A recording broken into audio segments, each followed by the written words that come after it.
And welcome back to the channel. तो आज का जो हमारा टॉपिक है वो है गवर्नमेंट ऑफ इंडिया एक्ट 1935। ठीक है ना। हम इस एक्ट में एक तो इसका बैकग्राउंड देखेंगे कि ये एक्ट आया कहाँ से, आया क्यों था, क्या ज़रूरत थी इसके आने की। उसके बाद हम इस एक्ट के प्रोविजंस पे नज़र देंगे, क्या चेंजेस एडमिनिस्ट्रेशन में क्या चेंजेस हुई और लेजिस्लेशन के रिलेटेड क्या क्या चेंजेस हुई हमारे गवर्नमेंट ऑफ इंडिया एक्ट 1935 में। और उसके बाद हम लास्ट में कुछ और इंपॉर्टेंट पॉइंट्स भी टच करेंगे जो कि इस एक्ट में लाई गई थी। एक्चुअली मैं फिर से रिवाइज करना चाहता हूँ, एक्ट क्या होता है। एक्ट क्या, तब जब एक्ट बनाया जाता था तो ब्रिटिश गवर्नमेंट बनाती थी, ब्रिटिश गवर्नमेंट ये पास करती थी पार्लियामेंट में और उसके बाद एक्ट बन जाता था। ठीक है। तो अभी हम जो एक्ट पढ़ रहे हैं वो गवर्नमेंट ऑफ इंडिया एक्ट 1935, मतलब कि जो गवर्नमेंट ऑफ इंडिया के लिए एक्ट बनाया गया था 1935 में ब्रिटिश गवर्नमेंट ने। ठीक है। स्टार्ट करते हैं हम इसके बैकग्राउंड से कि ये एक्ट आया कहाँ से। ठीक है। अब अगर इस एक्ट के बैकग्राउंड की बात करेंगे हम, पहले देखेंगे हमने लास्ट वीडियो में क्या पढ़ा था।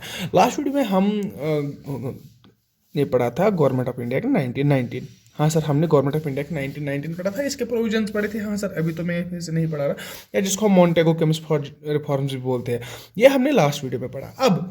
अब मसला क्या है, उस टाइम पे क्या बोला गया था। गवर्नमेंट ऑफ इंडिया एक्ट 1919 में एक प्रोविजन ये था कि जो गवर्नमेंट ऑफ इंडिया एक्ट 1919 में कुछ प्रोविजंस होंगे, लाइक ये एक्ट है। ठीक है। इसमें कुछ प्रोविजंस है गवर्नमेंट ऑफ इंडिया के लिए, ये पहला दूसरा तीसरा इसी तरह कुछ प्रोविजंस है। ये प्रोविजंस किस पे अप्लाई होंगे, इंडिया पे। ठीक है ना। मान के चलो ये इंडिया है। ठीक है ना। इंडिया पे अप्लाई होंगे ये प्रोविजंस, और इन प्रोविजंस को देखने के लिए, ठीक है, समझिएगा बात को, इन प्रोविजंस को सुपरवाइज करने के लिए, इन प्रोविजंस को देखने के लिए कि इन प्रोविजंस का इफेक्ट कैसा रहा, इनसे क्या क्या चेंज हुई, ये देखने के लिए एक कमेटी आएगी जिसका नाम है, एक कमीशन आएगा जिसका नाम है साइमन कमीशन। ठीक है। साइमन कमीशन, एक बार मैं फिर से रिवाइज करता हूँ। ठीक है। गवर्नमेंट ऑफ इंडिया एक्ट 1919 में बोला गया था कि जो ये जो एक्ट था इसमें बोला गया था कि इसके इफेक्ट्स, इसकी वर्किंग के लिए हम एक कमीशन लाएंगे 10 साल के बाद, after 10 years. British government said that after 10 years commission will be appointed, जो सुपरवाइज करेगा गवर्नमेंट ऑफ इंडिया एक्ट 1919 को, जो इसके कामों को देखेगा कि कहाँ पहुंचा इंडिया में जो गवर्नमेंट है वो कहाँ पहुंची। ये कौन देखता, साइमन कमीशन। आफ्टर 10 ईयर्स, मतलब 1919 में गवर्नमेंट ऑफ इंडिया एक्ट 1919 आया था, तो आफ्टर 10 ईयर्स का मतलब क्या है कि 19 ऐड कर लो 10, 29। 1929 में क्या होने वाला था, साइमन कमीशन आने वाला था, लेकिन साइमन कमीशन कब आया, 1927 में। ये अलग बात है कि ये 1927 में क्यों आया था। अब आप अभी मान के चलो कि 1927 में आ गया। देखो, अगर मैं ये बैकग्राउंड बताना स्टार्ट करूं तो बहुत टाइम लगेगा और वो रिलेट नहीं करता इस वीडियो के साथ, इस लेक्चर के साथ। ठीक है। अभी क्या हुआ कि साइमन कमीशन का काम क्या है, इसको देखना है कि जो इंडिया में एक्ट इम्प्लीमेंट हो गया गवर्नमेंट ऑफ इंडिया एक्ट 1919, 10 साल के बाद उस एक्ट की क्या पोजीशन है, उस एक्ट ने क्या काम किया, उस एक्ट का क्या इफेक्ट है, ये कौन देखता, हमारा साइमन कमीशन देखता। और साइमन कमीशन कब आने वाला था, after 10 years of government of India act 1919, that is Simon commission आने वाला था 1929 में। अब जब ये साइमन कमीशन आया तो इसके खिलाफ आपको पता है, साइमन कमीशन के खिलाफ इंडियंस पहले ही अपोज हो गए। इंडियन पहले ही अपोज किए साइमन कमीशन को। इंडियन ने अपोज क्यों किया, देखो क्यों किया। देखो, जो साइमन कमीशन का काम क्या था, उनका काम था कि अगर कोई चेंज पॉसिबल है तो वो चेंज करते कोई, क्योंकि वो पहले एक्ट का देखते कि कैसा काम कर रहा है। अगर फिर एक्ट देखने के बाद, गवर्नमेंट ऑफ इंडिया एक्ट 1919 के कामों को देखने के बाद, अगर साइमन कमीशन को लगता कि कोई चेंज की जरूरत है तो वो चेंज करते, तो वो कोई, मैं कॉन्स्टिट्यूशनल बोलूंगा, कॉन्स्टिट्यूशनल चेंज करते। कॉन्स्टिट्यूशनल चेंज करते कौन करता, साइमन कमीशन। लेकिन मसला इस तरह था, जो भी साइमन कमीशन के मेंबर्स थे वो सारे ब्रिटिशर्स थे। कौन थे, ब्रिटिशर्स। इंडियंस कोई भी अलाउड नहीं था उसमें, उस कमीशन में इंडियन कोई नहीं था। ऑब्वियसली बात है, साइमन कमीशन आया था ब्रिटेन से ही, तो वहां इंडियंस थोड़ी आते, वहां से ब्रिटिशर्स आए और उनमें कोई भी इंडियन नहीं था। अब उनमें कोई भी इंडियन नहीं था, लेकिन काम क्या था साइमन कमीशन का, कि कॉन्स्टिट्यूशनल चेंजेस करना। एक्ट के बाद अगर कोई नीड है कोई कॉन्स्टिट्यूशनल चेंज करने की, वो चेंज कौन करता, साइमन कमीशन। लेकिन on the other hand, in the same commission there is no Indian, कोई भी इंडियन अलाउड नहीं है। तो मतलब ये निकल के आता है कि सर, हमें कॉन्स्टिट्यूशनल चेंज करनी है, कॉन्स्टिट्यूशनल चेंज हमें करनी है, बट इंडियन नहीं है। तो जो कॉन्स्टिट्यूशनल चेंज करेंगे वो ब्रिटिशर्स करेंगे। है पॉसिबल तब के लोग मानते, तब के नेता मानते, तब के लीडर्स मानते? नहीं। अगर कॉन्स्टिट्यूशनल चेंज किसी कंट्री में करनी है, किसी एक पर्टिकुलर एरिया में चेंज करनी है कॉन्स्टिट्यूशनल चेंज, तो ऑब्वियसली बात है कि वहाँ के लोग होने चाहिए, वहाँ के लोकल रिप्रेजेंटेशन होनी चाहिए, तब जाके आप चेंज कर सकते हैं एंड तब जाके एप्लीकेबल हो सकता है। लेकिन जब इंडियन कोई है ही नहीं, साइमन कमीशन में इंडियन कोई है ही नहीं, सारे के सारे लोग कौन है? ब्रिटिशर्स। तो वो चेंज करने आए थे, कॉन्स्टिट्यूशनल रिफॉर्म्स लाने वाले थे, ठीक है ना। तो इस बात पे तो इंडियंस नाराज हो गए और उन्होंने साइमन कमीशन का साथ नहीं दिया।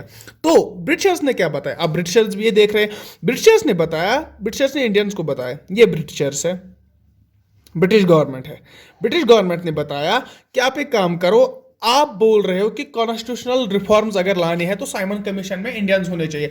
आप एक काम करो, आप खुद एक आप खुद एक कॉन्स्टिट्यूशन बनाओ, आप खुद एक कुछ पॉइंटर्स दो, कुछ कॉन्स्टिट्यूशन दो, कुछ रिकमेंडेशन दो। किनको बताया गया? इंडियंस को।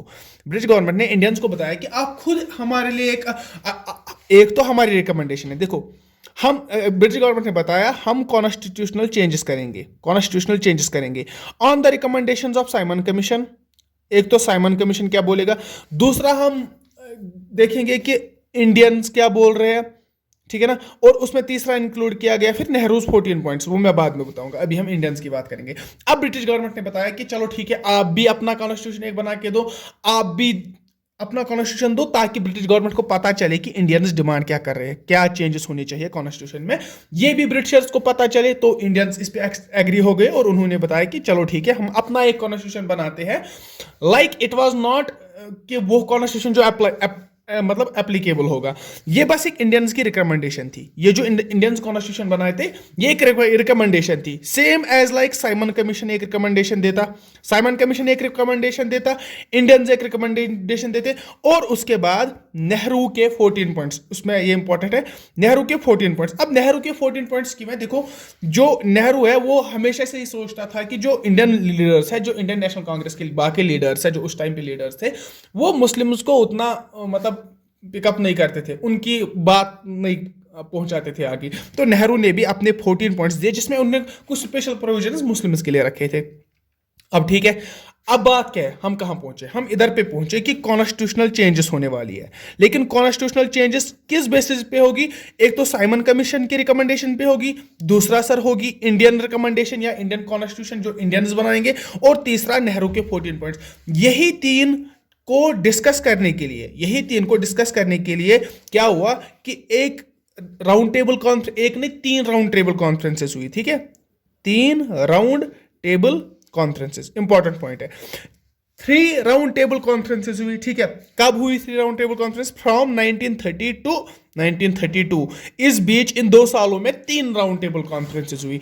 अब इन 3 राउंड टेबल कॉन्फ्रेंसेस में क्या हुआ? डिस्कस किया गया, क्या डिस्कस किया गया? साइमन कमीशन का रिपोर्ट, इंडियंस का रिपोर्ट और नेहरू के जो 14 पॉइंट्स है, ताकि इन सबको डिस्कस करके एक एक चेंज लाई जाए, किसमें? कॉन्स्टिट्यूशन में, ठीक है ना, जिनको हम कॉन्स्टिट्यूशनल चेंजेस या रिफॉर्म्स बोलते हैं।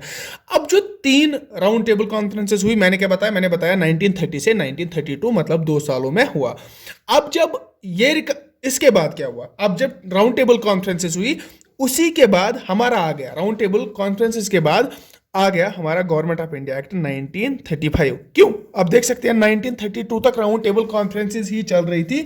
तो राउंड टेबल कॉन्फ्रेंसेस के बिहाफ पे उनके जब सारा कुछ डिस्कस किया गया, तीनों रिपोर्ट डिस्कस किए गए, तो 3 रिपोर्ट डिस्कस करने के बाद जो चेंजेस लाने थे वो एक एक्ट में लाए गए, और उस एक्ट का नाम पड़ गया गवर्नमेंट ऑफ इंडिया एक्ट 1935, जो कि आज का हमारा टॉपिक है और जो इसका बैकग्राउंड आपको समझ आ गया होगा। लेकिन बात यह है कि जो 1935 का गवर्नमेंट ऑफ इंडिया एक्ट है, अगर आपको गवर्नमेंट ऑफ इंडिया एक्ट 1919 का याद होगा, हमने पहली बार किसी एक्ट में प्रेम्बल देखा था, लेकिन गवर्नमेंट ऑफ इंडिया एक्ट में प्रेम्बल ही नहीं था, चोरी कर गए, फिर से वो नहीं रखा प्रेम्बल इसमें, ठीक है, ये याद रखना। गवर्नमेंट ऑफ इंडिया एक्ट 1935 में प्रेम्बल नहीं रखा गया था। अब ये तो था बैकग्राउंड कि आया कहां से, गवर्नमेंट ऑफ इंडिया एक्ट 1935 आया कहां से। तो सिंपल सी बात है कि 3 राउंड टेबल कॉन्फ्रेंसेस हुई थी, where they discussed about the Simon commission and Indians, the recommendations of the Indian leaders and Nehru's 14 points, and on the behalf of that discussion उन्होंने क्या लाया कि 1935 एक एक्ट लाया, गवर्नमेंट ऑफ इंडिया एक्ट 1935। ठीक है। आई होप कि आपको समझ आ गया होगा कि बैकग्राउंड क्या था, कहाँ से आया 1935 का हमारा गवर्नमेंट ऑफ इंडिया एक्ट। ठीक है, गवर्नमेंट ऑफ इंडिया एक्ट 1935 कहाँ से आ गया, आपको समझ आ गया होगा। अब आगे चलते हैं हम। आगे मैं अगर बात करूंगा, तब की बात करूंगा, तो तब हमारे जो हमारा इंडिया है ना, इंडिया तो वो तो आपको पता ही है कि इंडिया को एडमिनिस्टर कौन करता था, इंडिया चलाता कौन था। देखो, एक तो होता था सेक्रेटरी ऑफ स्टेट और होता था वाइसरॉय। सेक्रेटरी ऑफ स्टेट होता था पार्लियामेंट में, ब्रिटिश पार्लियामेंट में, और वाइसरॉय होता था इंडिया में, जो कि ग्राउंड लेवल पे काम करता था, एडमिनिस्ट्रेशन संभाल रहा था। अब इधर पे एक माइनर सा चेंज हो गया, ठीक है ना। माइनर सा चेंज क्या हो गया, हुआ तो ऑन द ग्राउंड लेवल बहुत ही बड़ा चेंज हो गया, लेकिन इधर लिखने के हिसाब से माइनर चेंज है। माइनर चेंज क्या हो गया कि अभी तक बर्मा जो है ना, बर्मा का अगर आपको पता है, बर्मा इंडिया के साथ ही था। Burma was not a part of India, okay. Burma was not a part of India, but Burma और इंडिया दोनों को रूल ब्रिटिश गवर्नमेंट ही कर रही थी, ठीक है ना। अब बर्मा को अलग कर दिया गया, बर्मा को इंडिया से अलग कर दिया गया, ठीक है ना। अब जब बर्मा को इंडिया से अलग कर दिया गया, तो क्या हुआ कि जो सेक्रेटरी ऑफ स्टेट है, जिसको बर्मा पहले सेपरेट हो गया इंडिया से, ठीक है ना, उसके बाद जो secretary of India and Burma था, उस टाइम पे जो secretary of state for India and Burma था, बर्मा उसमें से निकल गया, तो वो रह गया खाली secretary of state for India, ठीक है ना। ये बात आपको समझ लेनी है। क्या हुआ कि बर्मा इंडिया से अलग हो गया, ठीक है। अब जब बर्मा इंडिया से अलग हो गया, जो secretary of state for India and Burma था, वो खाली रह गया secretary of state for India, क्योंकि बर्मा के लिए अलग सेक्रेटरी ऑफ स्टेट बनाया गया। तो उस टाइम पे क्या हुआ कि जो सेक्रेटरी ऑफ स्टेट थे, उनका नाम क्या था, उनका नाम था लॉरेंस डंडाज, ठीक है। डंडा नाम याद के रख के चलो कुछ, ठीक है ना। लॉरेंस डंडा पहला एक ऐसा सेक्रेटरी ऑफ स्टेट था जो क्या बना, हमारा secretary of state for the state of India, India का पहला सेक्रेटरी ऑफ स्टेट उस टाइम पे कौन बना, लॉरेंस डंडा। और मैं यही क्यों बता रहा हूं, क्योंकि पहले बर्मा का भी हुआ करता था, अब जो बर्मा अलग हो गया तो इंडिया का अलग बन गया, ठीक है ना। आई होप कि आपको ये समझ आ गया होगा। तो चलो अब हम देखेंगे लॉ मेकिंग में क्या हुआ था। लॉ मेकिंग, ठीक है ना, लॉ मेकिंग या जिसको हम लेजिस्लेशन बोलते हैं। देखो, पहले हम सेंट्रल लॉ मेकिंग की बात करेंगे ना, सेंट्रल लेजिस्लेशन की, सेंट्रल लॉ मेकिंग में क्या हुआ। अगर हमें देखना है कि सेंट्रल लॉ मेकिंग में क्या हुआ, हमें पहले देखना है कि स्थिति क्या थी, पोजीशन क्या थी, कब गवर्नमेंट ऑफ इंडिया एक्ट 1919 में क्या था, और उसके बाद क्या चेंज हो गया, वही तो हमें देखना है ना। अगर आपको लास्ट वाला एक्ट याद होगा, अगर आपने अच्छे से पढ़ा होगा, मैंने बताया था कि जो सेंट्रल लेजिस्लेशन है वो बाई कैमरल हो गया था। अगर मैं आपको इधर पे दिखाऊं, सेंट्रल लेजिस्लेचर क्या हुआ था, बाई कैमरल हुआ था, दो हिस्से हो गए थे, अपर हाउस लोअर हाउस बन गया था। जो हमारा लोअर हाउस, उसका नाम है लेजिस्लेटिव असेंबली, तब मैंने बताया था। और जो हमारा अपर हाउस है, उसका नाम रखा गया था काउंसिल ऑफ स्टेट्स, ठीक है ना। अब उधर पे उस टाइम पे जो गवर्नमेंट ऑफ इंडिया 1919 की अगर मैं बात करूंगा, तो जो हमारा लोअर हाउस है, या जिसको हम लेजिस्लेटिव असेंबली बोलते हैं, उसमें कितने मेंबर्स थे सर, 145 मेंबर्स थे। और जो हमारा काउंसिल ऑफ स्टेट्स है, उसमें कितने मेंबर्स थे सर, 60 मेंबर्स। और एक पॉइंट क्या है कि देखो, जो लेजिस्लेशन में है ना, यहाँ पे जो जितने 145 मेंबर्स जो कि हमारे लेजिस्लेटिव असेंबली में है, या काउंसिल ऑफ स्टेट्स में 60 मेंबर्स है, ये जितने भी मेंबर्स है ना, ये आते थे ब्रिटिश प्रोविंसेस से, ठीक है ना। चाहे इलेक्टेड हो, चाहे ऑफिशियल्स हो, चाहे नॉन ऑफिशियल्स हो, जितने भी मेंबर्स थे, ये कहां से आते थे, ब्रिटिश प्रोविंसेस से, या ब्रिटिश पोजेशंस उस टाइम पे जो थी, उधरी से लाया जाता था मेंबर्स को। बट प्रिंसली स्टेट से नहीं आते थे, प्रिंसली स्टेट से मेंबर्स को नॉमिनेट या इलेक्ट नहीं किया जाता था। देखो क्या होता था, जो हमारा लेजिस्लेशन है ना, लॉ मेकिंग में क्या हुआ, मैंने बताया कि यहाँ पे डायरकी इंट्रोड्यूस हो गई, 2 हाउसेस बन गए हमारे पार्लियामेंट के। उस टाइम पे जो पार्लियामेंट था हमारा, लोअर हाउस बन गया और दूसरा बन गया हमारा अपर हाउस। अब लोअर हाउस और अपर हाउस में जितने भी मेंबर्स है, 145 प्लस 60 मेंबर्स, जितने भी मेंबर्स है, ये कुछ तो इलेक्ट होके आते थे, कुछ नॉमिनेट होके आते थे। लास्ट वाले वीडियो में हमने पढ़ा 1919, अगर आप पूरा अच्छे से देखे होंगे, कुछ इलेक्ट होके आते थे, कुछ को वाइसरॉय नॉमिनेट करता था। अब गर्ज इस बात से कि जितने भी मेंबर्स आते थे, सारे के सारे कहां से आते थे, ब्रिटिश प्रोविंस से। नॉमिनेट होके भी ब्रिटिश पोजीशन से आते थे, ब्रिटिश पोजीशन से आते थे। एक तो नॉमिनेट होके कि हो जो नॉमिनेट होते थे वो भी कहाँ से आते थे, ब्रिटिश पोजीशन से, और जो इलेक्ट होके आते थे वो भी ब्रिटिश पोजीशन से आते थे। प्रिंसली स्टेट से नहीं आता था कोई, ठीक है ना, प्रिंसली स्टेट्स को नहीं पूछता था कोई। तो अब हुआ क्या, जो हमारा गवर्नमेंट ऑफ इंडिया एक्ट है, गवर्नमेंट ऑफ इंडिया एक्ट 1935 ने क्या बताया कि इन्होंने बताया हम एक ऑल इंडिया फेडरेशन बनाएंगे, हम ऑल, इंपॉर्टेंट पॉइंट है ये, हम ऑल इंडिया फेडरेशन बनाएंगे। इसका क्या मतलब है, हम ऑल इंडिया फेडरेशन बनाएंगे, फेडरेशन मतलब हम प्रिंसली स्टेट्स को भी मौका देंगे, आप लॉ मेकिंग में एंटर हो जाओ, ठीक है ना, प्रिंसली स्टेट्स को भी इंक्लूड करेंगे हम। अगर हम कुछ मेंबर्स इलेक्ट कर रहे हैं, कुछ मेंबर्स नॉमिनेट कर रहे हैं, जितने भी मेंबर्स हैं हमारे, हम कुछ स्पेशल सीट्स रखेंगे प्रिंसली स्टेट्स के लिए। ये बताया ब्रिटिश गवर्नमेंट ने 1935 वाले एक्ट में, ठीक है ना। क्या बताया कि प्रिंसली स्टेट्स के लिए लॉ मेकिंग में एक स्पेशल जगह दी जाएगी, उनको भी इलेक्ट किया जाएगा या नॉमिनेट किया जाएगा, वट एवर। मतलब यह है कि अब जो लॉ मेकिंग में मेंबर्स होंगे वो एक तो ब्रिटिशर्स भी होंगे, ब्रिटिश प्रोविंसेस से भी होंगे, और दूसरा प्रिंसली स्टेट्स से भी होंगे, है, ठीक है। ये मॉडल प्रपोज किसने किया था, 1935 वाले गवर्नमेंट ऑफ इंडिया एक्ट ने। इसी को हम बोलते हैं कि इसने फेडरेशन का कंसेप्ट दिया था, इंट्रोड्यूस किया था federation. Government of India act 1935 ने फेडरेशन को इंट्रोड्यूस किया था, कब, 1935 में, ठीक है। अब क्या हुआ, अब आगे अगर मैं बात करूंगा, जिस तरह मैंने, अगर मैं just let me turn the copy, तो मैंने बताया कि प्रिंसली स्टेट्स आने वाले हैं। तो क्या हुआ कि जो देखो क्या हुआ, अब इधर पे समझ लेने वाली बात है। क्या हुआ कि सेंट्रल लेजिस्लेशन की बात अगर मैं करूं, सेंट्रल लेजिस्लेशन में मैंने क्या बताया, एक तो हमारा लोअर हाउस है, दूसरा हमारा अपर हाउस है। अब मैं नाम भी लिखता हूं, लोअर हाउस का नाम क्या था, लेजिस्लेटिव असेंबली, और अपर हाउस का नाम क्या था, काउंसिल ऑफ स्टेट्स। मैं लिख ही लेता हूं, काउंसिल ऑफ स्टेट्स, और लोअर हाउस का नाम क्या था, लेजिस्लेटिव असेंबली। ये हमारा सिचुएशन है, ठीक है ना। अब चेंज क्या हुआ इधर पे, चेंज मैंने क्या बताया कि प्रिंसली स्टेट्स को लाया गया। अब कैसे लाया गया मैं थोड़ा सा और एक्सप्लेन करूंगा। यहां पे मेंबर्स पहले इंक्रीज किया गया, 375 लेजिस्लेटिव असेंबली में मेंबर्स रखे गए थे, जो कि पहले 145 थे।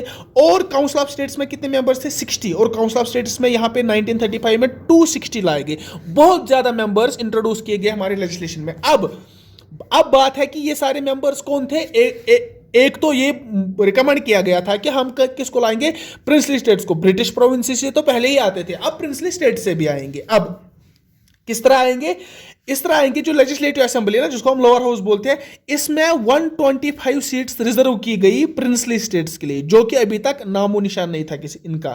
प्रिंसली स्टेट्स के लिए 125 सीट्स रिजर्व की गई, और ब्रिटिश इंडिया के लिए या ब्रिटिश प्रोविंसेस के लिए 250 सीट्स रिजर्व की गई। ब्रिटिश प्रोविंसेस में इधर लिखूंगा। अब ये जो 375 सीट्स है, इनमें से 125 सीट्स प्रिंसली स्टेट्स के लिए लाई गई। क्यों प्रिंसली स्टेट्स के लिए क्यों लाई गई, क्योंकि हमने पहले ही इंट्रोड्यूस किया है all India federation. All India federation का मतलब ही है कि जो हमारा लेजिस्लेशन है उसमें हम प्रिंसली स्टेट्स को भी ऐड करेंगे, और हमारा 250 पहले जो ब्रिटिश प्रोविंसेस से आते थे वो उधर ही है। अब ये तो हुआ लोअर हाउस में। अपर हाउस की अगर हम बात करेंगे, मेंबर्स मैंने बताया था चेंज हो गए, फ्रॉम 60 टू 260, मतलब 200 मेंबर्स का इंक्रीज हो गया। तो इसमें से भी अगर हम इसकी बात करेंगे, 104 सीट्स रिजर्व की गई थी प्रिंसली स्टेट्स के लिए। बहुत अच्छी खासी रिजर्वेशन दी गई थी हमारे प्रिंसली स्टेट्स को। उसके बाद 156 रखे गए थे ब्रिटिश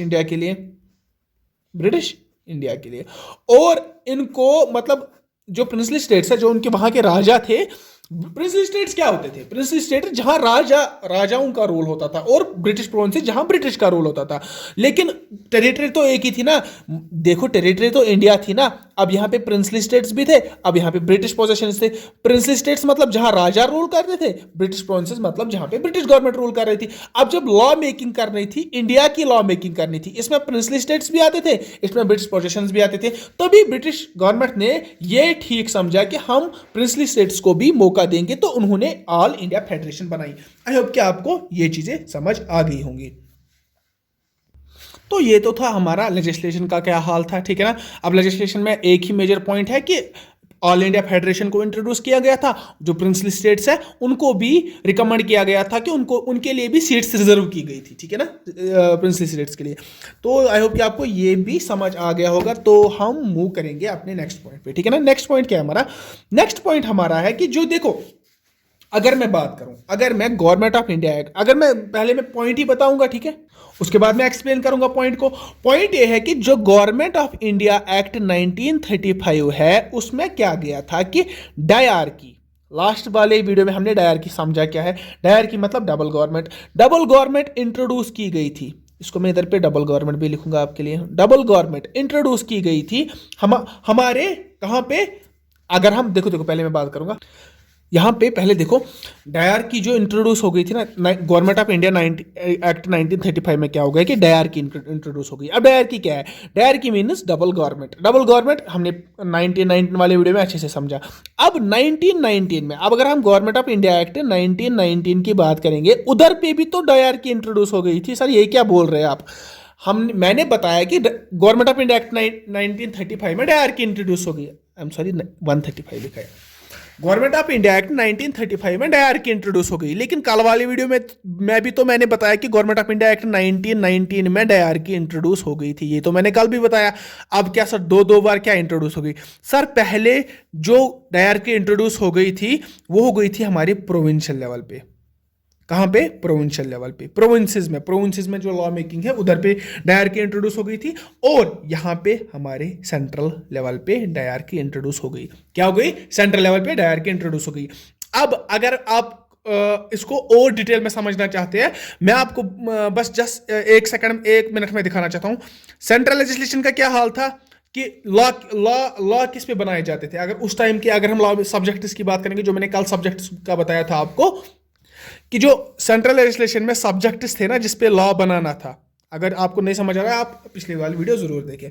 सब्जेक्ट्स मैंने बताया था कि एक तो सेंट्रल सब्जेक्ट्स थे, दूसरे थे प्रोविंशियल सब्जेक्ट्स, यही बताया था ना। और प्रोविंशियल सब्जेक्ट्स में से रिजर्व्ड सब्जेक्ट्स थे और दूसरे थे ट्रांसफर्ड सब्जेक्ट्स। अब ये जो यहां पे डबल गवर्नमेंट, इसको मैंने बताया था कि ये डबल गवर्नमेंट है, ठीक है ना। अब ये डबल गवर्नमेंट यहां से शिफ्ट होके इधर पे चली गई। किधर पे? हमारे जो पहले सेंट्रल सब्जेक्ट्स थे, ठीक है ना। सब्जेक्ट्स मैंने दो कैटेगरीज की थी, central subjects and provincial subjects. Central subjects वो सब्जेक्ट्स जो मतलब नेशनल इंपॉर्टेंस रखते होंगे, ठीक है ना, और प्रोविंशियल सब्जेक्ट्स जो कि प्रोविंशियल इंपॉर्टेंस रखते होंगे। अब प्रोविंशियल सब्जेक्ट्स को दो पार्ट्स में फिर से डिवाइड किया गया, दो सब्जेक्ट्स में। एक का नाम था रिजर्व्ड सब्जेक्ट्स, दूसरे का नाम था ट्रांसफर्ड सब्जेक्ट्स। अब आप सिंपली यही समझिए कि ये जो यहाँ पे रिजर्व्ड सब्जेक्ट्स और ट्रांसफर्ड सब्जेक्ट्स है ना, ये यहाँ से शिफ्ट करके सेंट्रल वाले सब्जेक्ट्स में शिफ्ट किया गया। मतलब ये कि जो 1919 में प्रोविंशियल लेवल पे हमारी डायरकी इंट्रोड्यूस हो गई थी, उसकी डायरकी खत्म हो गई। हाँ सर, डबल गवर्नमेंट तो खत्म हो गई ना। डबल गवर्नमेंट तो 1919 में जो इंट्रोड्यूस हो गई थी डबल गवर्नमेंट, वो खत्म हो गई। अब वो कहां गई? अब वो सेंट्रल लेवल पे चली गई। तो मैं बता सकता हूं, मैं इन शॉर्ट में बता सकता हूं कि जो डबल गवर्नमेंट है, 1935 की अगर मैं बात करूंगा, डायरकी या डबल गवर्नमेंट इंट्रोड्यूस की गई प्रोविंशियल लेवल पे, I am sorry central level पे, एंड रिमूव की गई प्रोविंशियल लेवल पे। यहां पे टिक करूंगा, यहां पे क्रॉस करूंगा, क्योंकि प्रोविंशियल लेवल पे डबल गवर्नमेंट हटाई गई थी और सेंट्रल लेवल पे डबल गवर्नमेंट इंट्रोड्यूस की गई थी। आई होप कि ये आपको चीजें समझ आ गई होंगी। चलो हम चलते अपने और पॉइंट्स पे।